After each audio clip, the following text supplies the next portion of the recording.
want to tell anyone about this. But would that not destroy all I've done so far?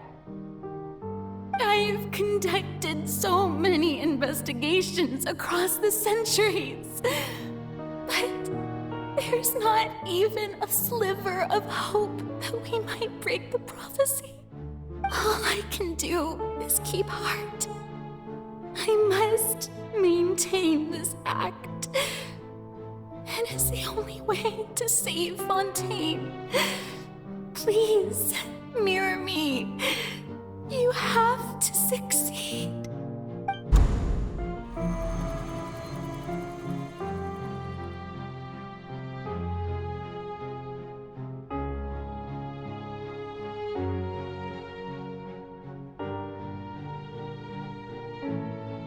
Farina, you don't have to shoulder this burden alone.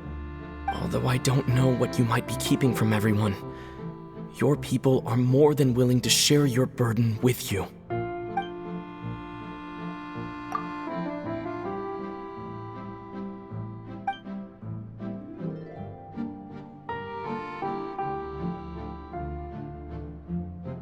Share my burden. That's impossible. It was fated right from the start that this would be my duty alone. But even if your burden doesn't need to be shared, you can still choose to confide in someone. Just share it with me. I'm what you'd call a witness. A witness? Yes. I've heard that you came to Tevat from beyond the stars, yes. In other words, you never belonged here. And if Tevat is, in its entirety, a show on a stage, then you're just a spectator, aren't you? If that's the case... He's right. I could confide in him, couldn't I? But if things don't play out as expected, the people of Fontaine will be the ones to pay the price. No, Farina. You shouldn't be selfish. But what if it's really all right? Farina, you've worked so hard for so long. Surely it would be okay to put yourself first for once. Just this once. Is it such an outrageous thing to do anyway? To find someone in whom you can confide your frustrations and sorrows? Surely it could not hurt. If you let this opportunity slip through your fingers, it might never come by again. Think about it long and hard.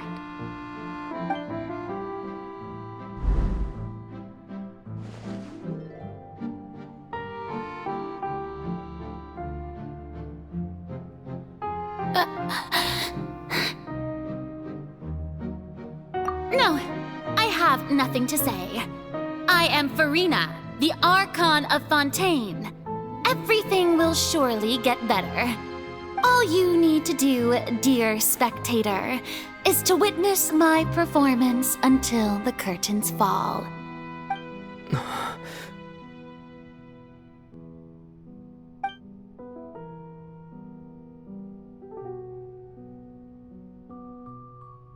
Fine.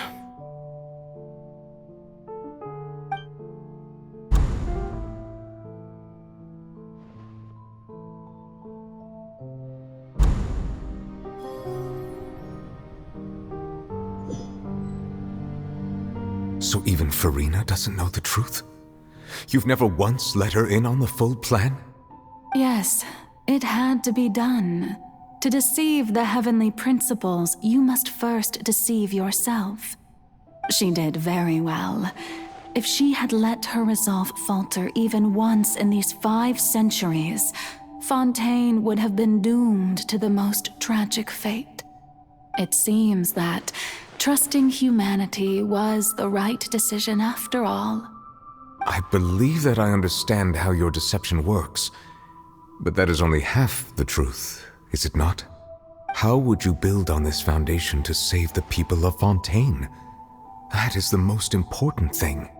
Ah, good, good. Of course, the Iudex of Fontaine has pinpointed the crux of the issue. I'm sure you've long sensed that the Oratrice is no simple machine, yes? I've always suspected that it had its own consciousness.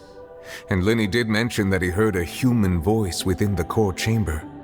It now seems that that person was you, hidden within the machine all along. Am I right? And then I became one with the Oratrice, taking Fontaine's gnosis with me. Yes, it would seem so, wouldn't it? Alas, your understanding of this device still lacks sufficient depth. In truth, it is no enactor of justice. It is, in fact, a device created to kill the god of justice. I beg your pardon? Oh, you have it. And to be more precise, not only will the Oratrice take down the god of justice, it will also take down the divine throne upon which she has been placed. I mean, did you think I would be the sort to enjoy peaceful repose while Farina suffered? My work over these last 500 years has been to constantly accumulate indemnitium within the Oratrice. But really, some have already discovered that only a small fraction of the energy generated by the device was ever used to provide power to Fontaine.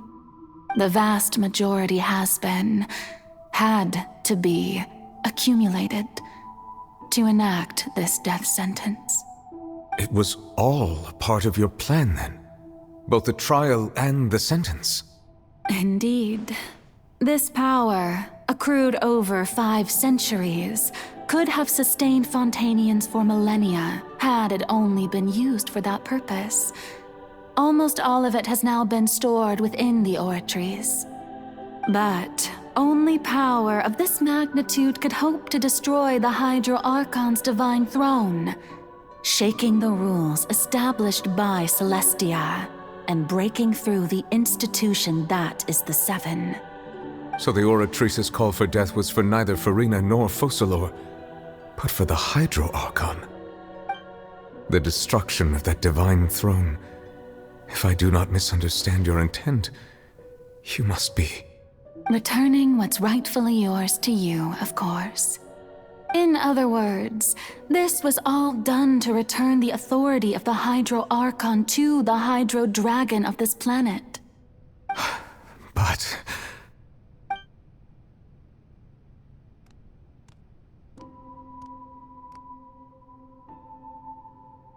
Oh, what? Getting sad again, are we? The authority of the ancient dragons shall soon be yours once more, O Hydro Dragon Sovereign. And this is the face you make. all you've done throughout the years is just so you can sacrifice yourself at the very end. I've never quite seen it that way, you know. Even now, I'm quite pleased at how well my deception worked.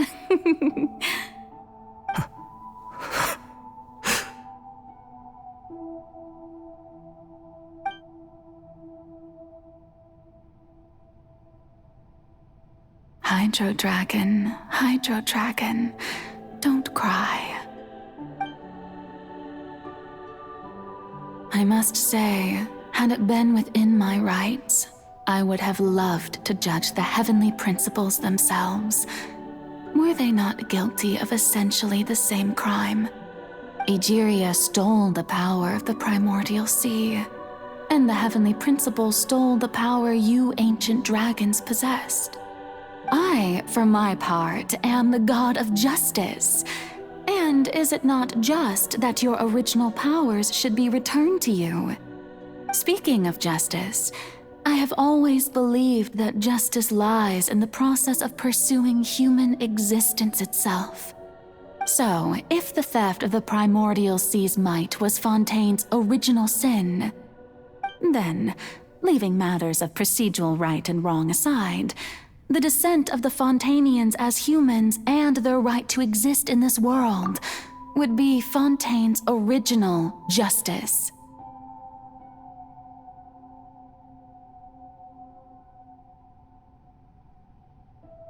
In other words, existence was Egeria's justice, and to me, justice is the continuation of that existence. Defying the prophecy and ensuring that Fontaine's people shall live on, that should be the justice enthroned over all others.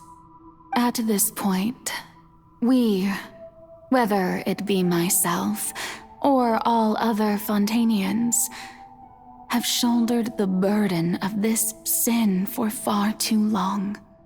Iudex Neuvillette, the highest judge in our land, when you regain your full power as an elemental sovereign, what verdict shall you pass upon us? So when I was invited to the court of Fontaine to serve as Iudex, I see now that that was your idea too. At last, I now understand the true purpose behind this position. In the beginning, I was uninterested in human existence. But these 5 centuries of living alongside them have gradually brought about mutual understanding between us. And I have even attempted to feel as they feel. You are a devious one, Focalors. Things being as they are, surely you know that I could never declare them to be guilty.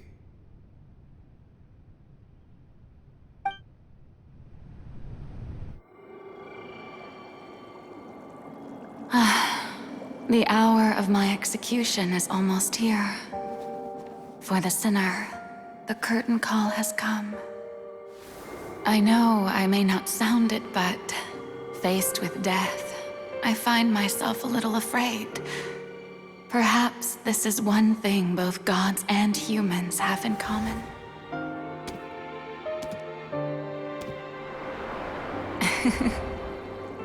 Farewell, Neuvillette.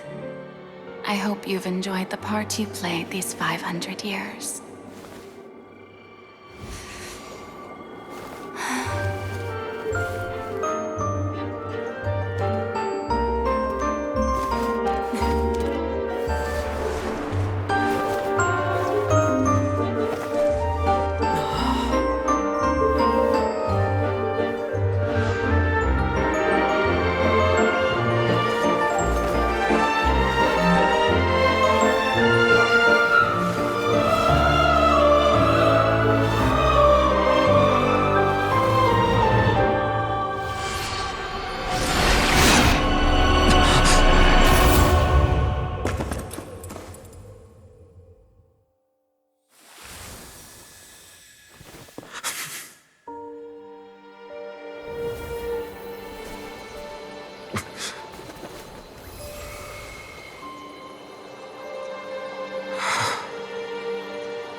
Iudex Neuvillette, hereby declare, people of Fontaine, your sins are forgiven.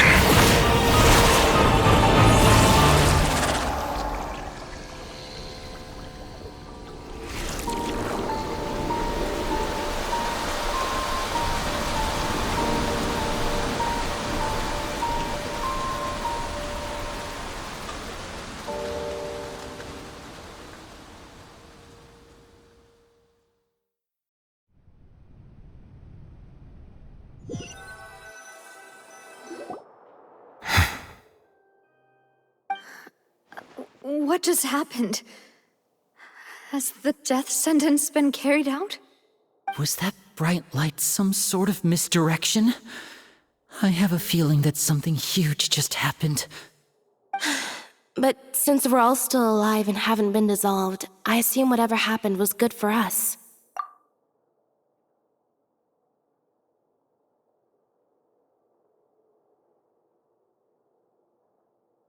It's time to end this.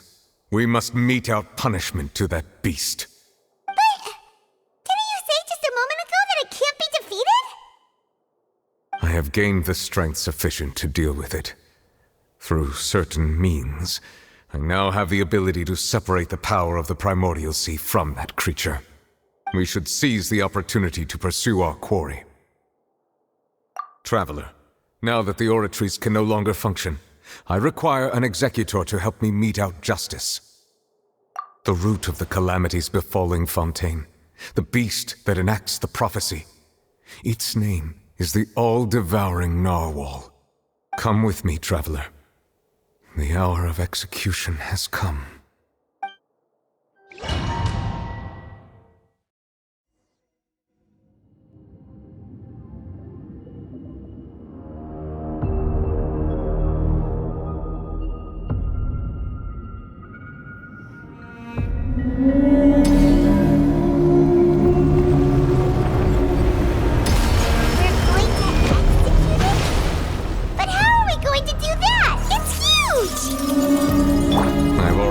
Best to separate the power of the Primordial Sea from the whale.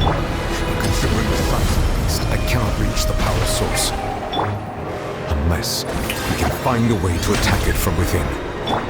I shall share a part of the ancient dragon's power with you. We shall look for an opening together. I can feel its sorrow turning into hostility.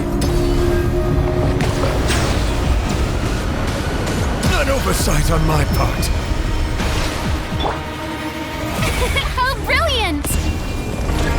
Let my name echo in song! Let the mighty be humbled! The all-devouring narwhal cannot resist its instinct to devour. Continue to trigger its hostility. Chance will present itself. The all-devouring narwhal cannot resist its instinct to devour. Continue to trigger its hostility. Chance will present itself.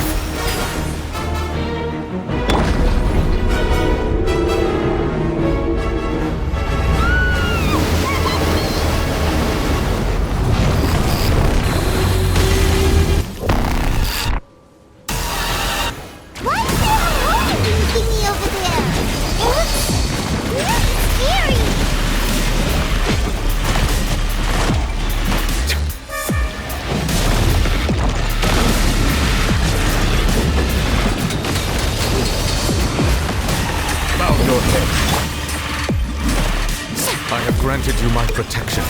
Do not fear. Seize the moment and use my power to suppress its root from within.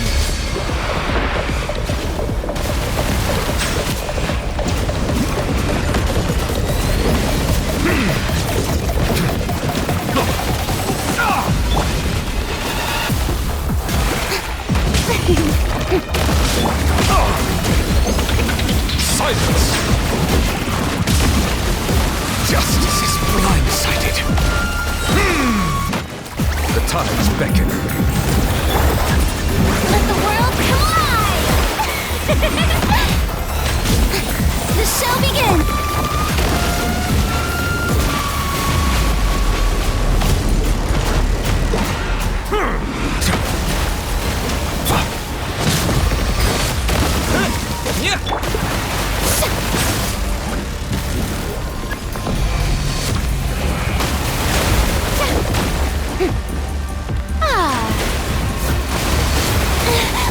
Manifest the authority of the ancient dragons. Witness the might of the primordial sea.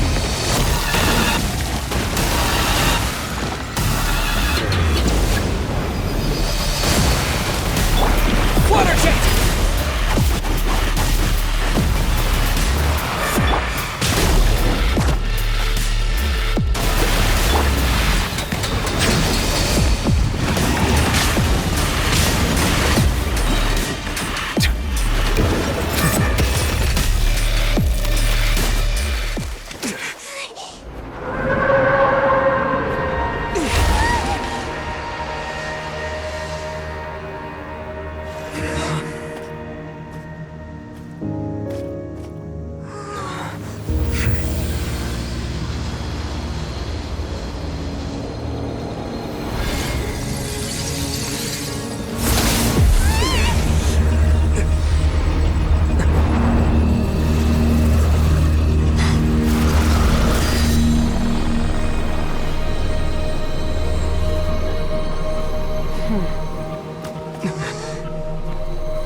Thanks for helping with the cleanup. It should have been my job, but... oh well. It was just supposed to be a short private training session for me. I didn't think that my disciple and my master's pet would start brawling in the meantime. Well, actually, I had a feeling that it would happen at some point, but they bumped into one another earlier than I thought. What a blunder. I suppose I'll have to swing my sword 3 million times as penance.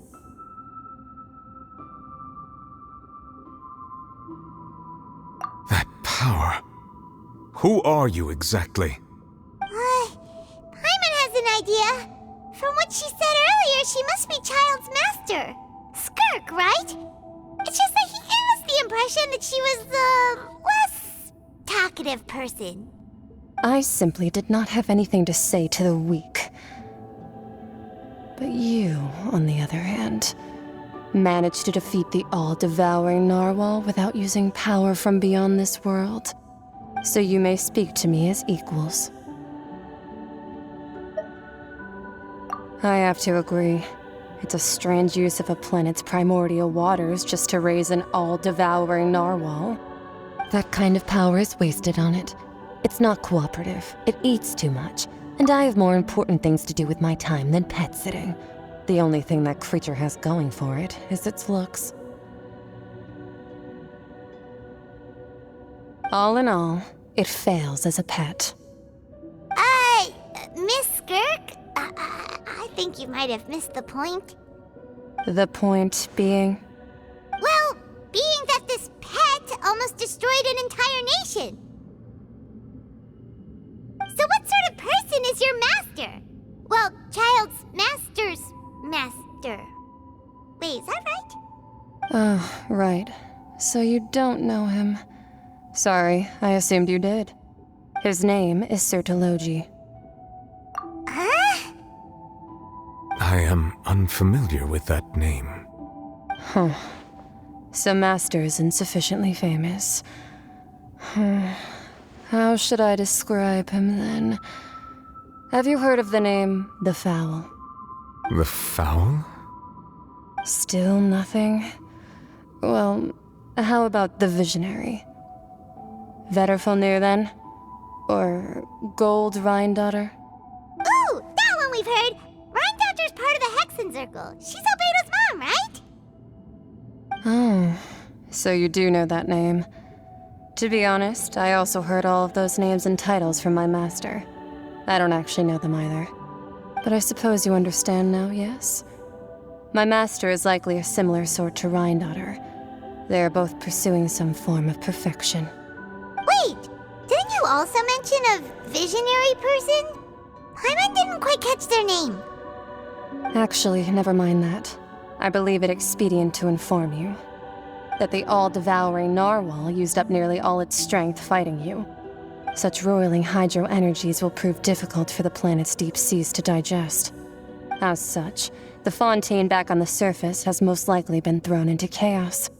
In other words, the prophecy that you've been fretting over should now be in full swing. What?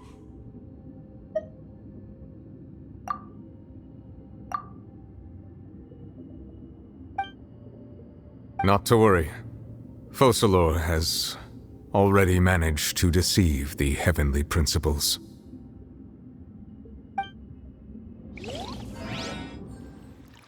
In the end, the people will all be dissolved into the waters, and only Farina will remain, weeping on her throne.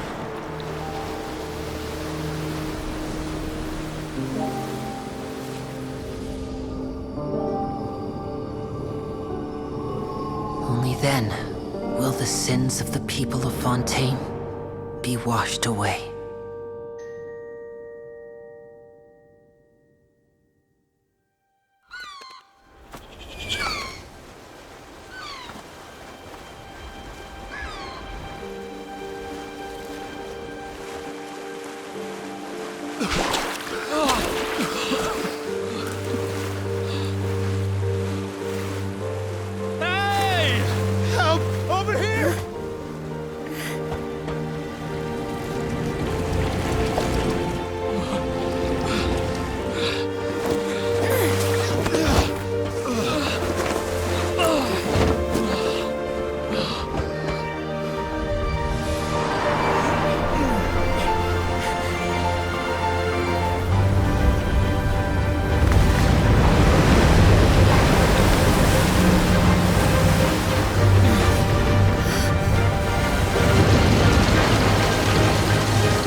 Let's initiate emergency rescue!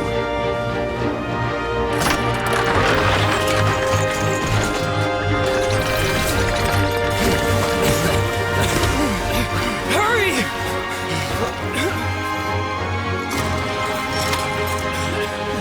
Hey, lend a hand!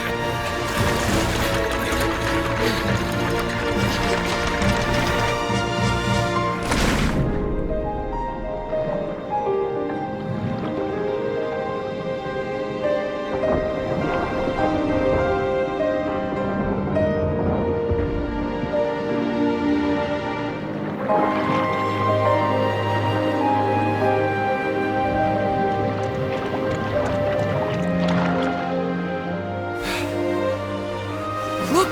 The water's receding!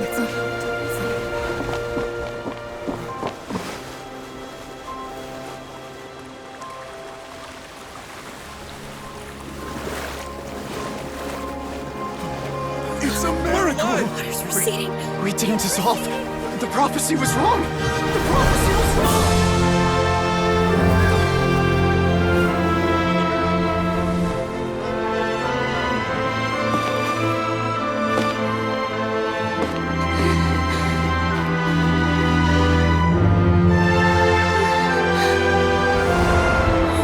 Are you alright?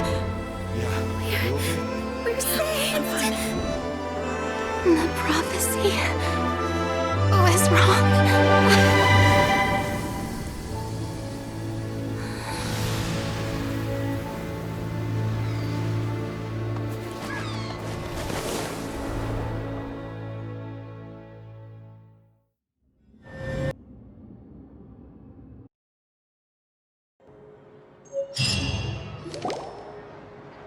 The Solo renewed!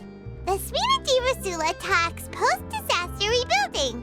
I recently visited Poisson to meet with Miss Navia, spokesperson of the Spina di Rosula, and we spoke about Poisson's present and future. Old soil can still give birth to new bloom, Miss Navia stated. Hope is like seeing a small cookie when you're starving late at night. You just need a little of it. Skyship Winglet, lunar brain of the Fontaine Research Institute. The various disputes that have arisen on account of Mr. Edwin have suddenly become a shield over the Institute, with Jurier turning out to be a once overlooked hidden gem. People always call the first researcher mad, but few know what to call the second. And should that latter person achieve a miracle, they would find it all the harder to find a word with which to classify him and his team.